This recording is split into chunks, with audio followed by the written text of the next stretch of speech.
አምስት ትላልቅ ውሸቶች ሴቶች ለወንዶች የሚናገሩት። 1. መልእክትህን አላየሁም ነበር። ይህ ማለት ልትመልስልህ አልፈለገችም ማለት ነው። ሴቶች አብዛኛውን ጊዜ ስልካቸው እጃቸው ላይ ነው። 2. አንተን ብቻ ነው የማዋራው።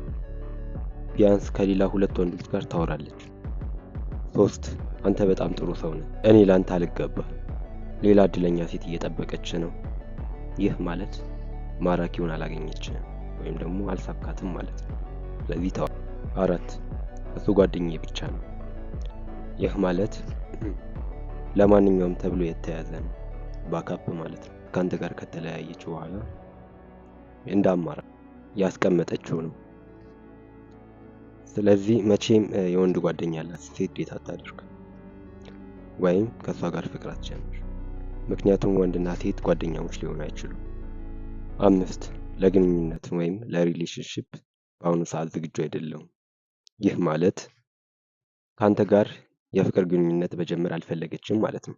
ስለዚህ ተዋት።